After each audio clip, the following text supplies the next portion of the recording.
Bonjour, je vais faire une petite vidéo assez courte aujourd'hui pour montrer ce que c'est que la bourse et ses formes un petit peu particulières qui mettent en échec très souvent l'intelligence artificielle ou la robotisation des cours sur l'échelle de temps daily. On va un peu montrer, j'ai un peu montré à travers un indicateur pourquoi il est compliqué de modéliser les marchés. Donc aujourd'hui là, on a le graphique du SP500 sur 2 ans.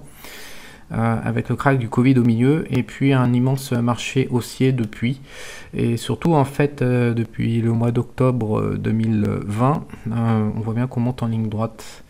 Alors comment on quantifie cette situation? Tout simplement en calculant le nombre de séances pendant lesquelles il n'y a jamais eu aucun pullback, aucune correction supérieure à 5%. Donc on calcule le nombre de séances. Ça peut être un indicateur par exemple qui permet de matérialiser la profondeur, encore une fois, des corrections qu'on voit qui sont de profondeur quasiment absente depuis assez longtemps. Donc quand on regarde cet indicateur, on voit, voilà, cette semaine, on a passé la barre des 180 séances sans correction de plus de 5%. Et on a ces statistiques sur 90 ans, depuis 1930-1929. Donc on s'aperçoit que 160, 180, voilà, il n'y a eu qu'un nombre limité de cas où il y a eu plus. Et la plupart du temps, en fait, on a des corrections de 5% sur une telle période de temps de 180 séances. Il y a à peu près 21 séances par mois. Donc ça fait 9 mois en fait qu'on est en ligne droite en hausse sans correction. Donc une fois qu'on a ces statistiques, qu'est-ce qu'on peut tirer comme conclusion? Et c'est là où c'est assez intéressant. On peut commencer par calculer le nombre d'occurrences que ce phénomène a déjà eu lieu sur 90 ans. Donc à 180 séances, on s'aperçoit que c'est arrivé que 15 fois en fait dans l'histoire. Donc là je vous l'ai mis, je vous l'ai écrit, 15 reprises pendant 90 ans, on a eu 180 séances au moins sans correction de 5%. Mais ce qui est vraiment intéressant, c'est de voir que pour 4 cas, le phénomène a été 2 fois plus fort, c'est-à-dire qu'au lieu d'avoir 180 séances, on en a eu quasiment 400 sans correction. Et donc, la bourse, ça met en échec beaucoup de cerveaux humains et beaucoup de modèles, tout simplement parce qu'il y a une non-linéarité des cas rares, ou alors ils appellent ça aussi, les matheux, ils aiment bien employer le mot distribution gaussienne ailée, c'est-à-dire que en dehors des 2 ou 3 écarts types, les cas rares se succèdent et s'enchaînent sans se ressembler, ce qui est d'ailleurs la théorie de Nicolas Taleb dans son signe noir. Chaque cas rare est plutôt unique et c'est pour ça qu'on se fait tous toujours baiser sur l'apparition d'un nouveau cas noir, d'un cas rare, parce que le signe noir, justement, il prend toujours une forme qu'on n'a jamais vue dans le passé, et donc on a du mal à anticiper, à reconnaître pendant, et à agir aussi, à mettre en place une stratégie dans le chaos.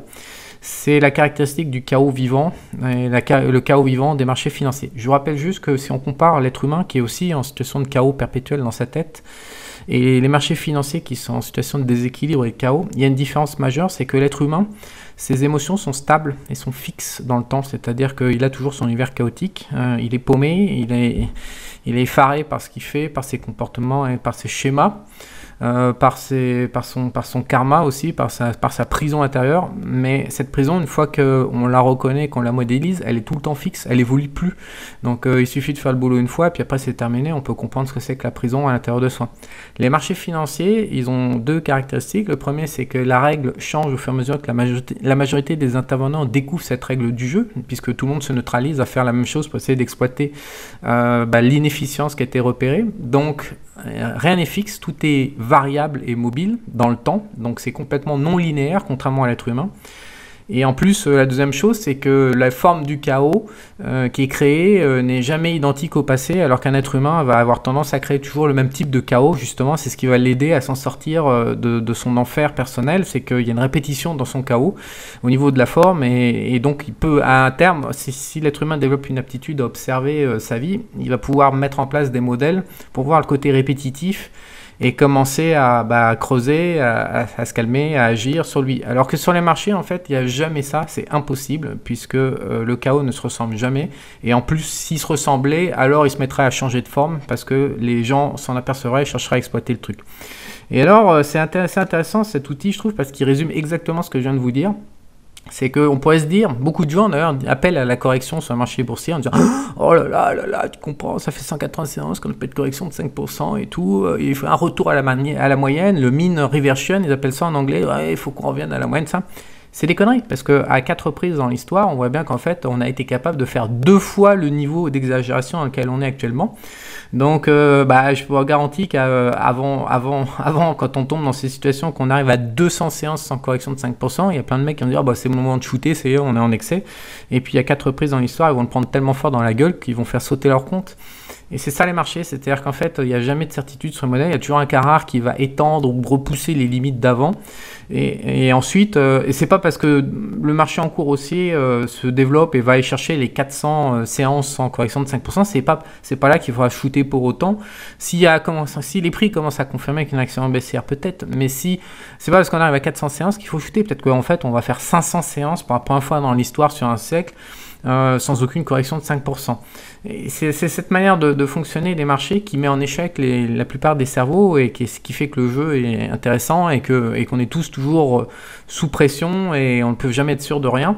C'est ce rapport en fait entre les cas rares et les cas linéaires et on sait jamais à l'avance en fait si on va tomber dans un cas rare jamais vu ou on va rester dans la distribution gaussienne classique. Donc en tous les cas, ce qu'on peut voir sur ce graphique depuis un siècle, c'est que 180 séances sans correction de 5%, ça a eu lieu 11 fois déjà. Si on descend à 150 séances, ça a eu lieu entre 15 et 20 fois sur un siècle. Donc régulièrement, on enclenche des corrections de 5% à partir de ces seuils de temps d'absence de correction. Ça a été plutôt régulier, on pourrait dire, c'est les 2 écarts types réguliers classiques. Mais à ce stade, on ne sait absolument pas si on ne va pas rentrer en écart type unique, en cas rare, en distribution élienne, ailée en fait. Donc sur le graphique en fait, si on le regarde sur Varchart, donc on pourrait se demander à quoi ça ressemble puisque je vous remontre 404, c'est le record. Moi ça m'a fasciné parce c'était en 2019 je crois, avant le Covid, 2018, c'était 2016-2017 cet excès. Donc on est arrivé à 394, on avait fait 386, 370, 394, donc on a commencé à passer la barre des 400 séances sans correction de 5%, et là en fait tout le monde se gratte la tête en disant merde, mais what the fuck, qu'est-ce que c'est que cette merde, ça va jamais baisser, c'est jamais arrivé en fait, quand on tombe sur un cas qui est jamais arrivé, on ne sait pas, et puis en fait ça a lâché juste derrière. Donc c'était donc si on remonte sur le marché, c'était en 2016-2017, là on a tout ce mouvement là qui a fait la hausse ininterrompue, on va le mettre sur 10 ans pour bien voir. Voilà, en fait ça a démarré en février 2016 et jusqu'à janvier 2018, donc pendant quasiment 2 ans, on n'a eu aucune correction, on le voit bien en weekly, on n'a fait que monter indéfiniment. Donc là on recommence après le Covid en weekly. Et on voit aussi l'ancienne entre 2012 et puis 2014, si je retourne sur le graphique, 2012-2014, il y a eu une correction de 5% au milieu, donc en fait on n'a pas enclenché d'excès. On a dû faire 150 séances et puis après on a remonté. Parce que là, quand on a plusieurs traits rapprochés, ça veut dire qu'on fait 150 séquences, on fait une correction de 5% et c'est reparti pour 150 séances sans correction. Donc je pense que dans cette période, il y a dû avoir une correction celle-là peut-être, ou celle-là, voilà, on a dû se balader, on allait faire des 6 mois par là, des 5 mois et puis après on a fait la correction de 2015 avec l'arrondissement des bénéfices. Donc voilà le jeu des marchés et voilà pourquoi c'est plutôt passionnant et en même temps quasiment impossible à breaker.